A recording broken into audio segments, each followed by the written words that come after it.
The year is 1973. It's been 4 years since man first walked on the moon. Richard Nixon is president for now. It was also one of the most active years for UFO sightings since the 1940s. And in Mississippi, the small industrial town of Pascagoula on the Gulf of Mexico was about to be thrust into the national spotlight by two men who encountered something extraordinary.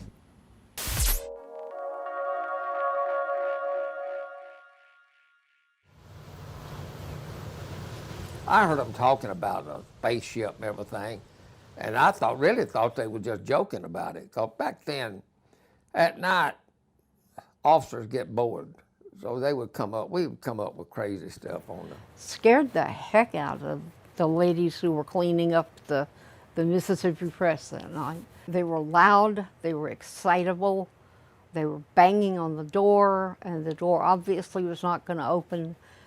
And they really wanted to get in so they could call the sheriff's department. Dispatcher said, Captain said, somebody wants to talk to you on the phone. I said, hello. He said, Captain Ryder, I want to tell you something. I said, well, go ahead and tell me, man. I'm busy. No, he said, you'll laugh. I said, look, if you want to tell me something, tell me. I'm not going to laugh. He said, I got picked up by a UFO. And I laughed.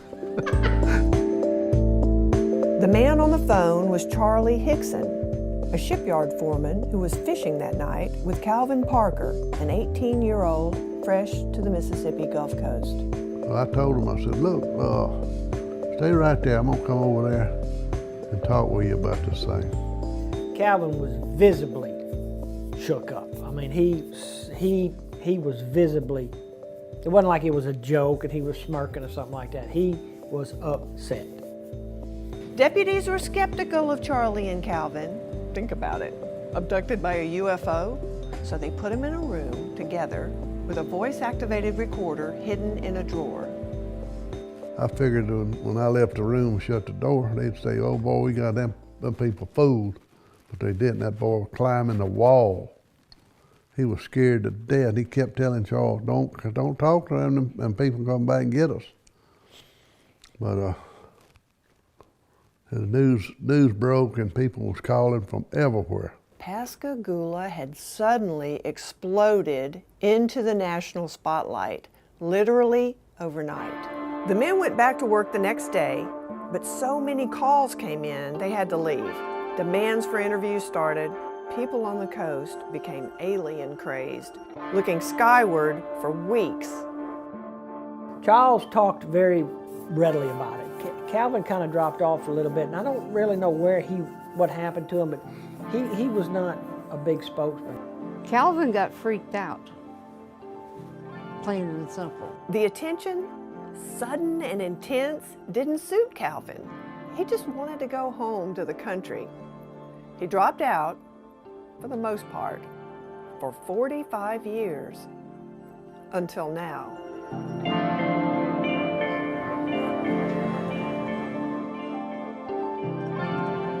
About a football length field from the water edge of the river. 100 yards? Yeah, 100 yards. So it's probably close to in here.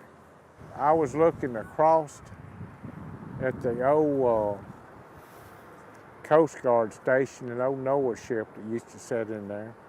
That's when it landed behind us.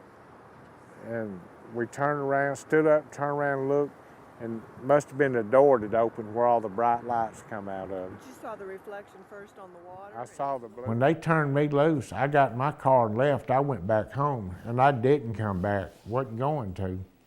It sounded like you might have been a little annoyed with Charlie, that maybe Charlie had leaked it, and because Charlie made a life out of this. It really teed me off at him. I mean, I was upset at Charlie because I didn't want Charlie to go public with it.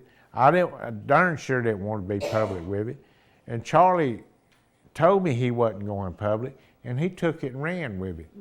And Seemed like every time a camera flashed, he was in front of it. Every time there was a conference, he was at the conference. But I wanted to ask you too, you know, it was so poignant to me, your reaction afterwards, to gather up all your clothes and throw it all away and to wash yourself with bleach. I just knew, to me, now they didn't look right. They looked like something was wrong.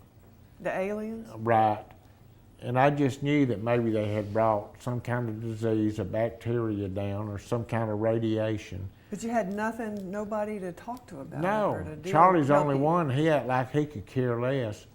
So I was thinking to myself, I don't want to kill a lot of people off.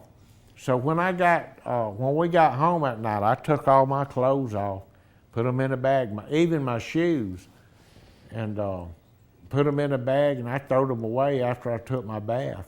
What did happen afterwards? Because, you know, fame, this sort of instant fame, how it changed your life. If I had wanted my life to be an open book, I would have opened it up before then.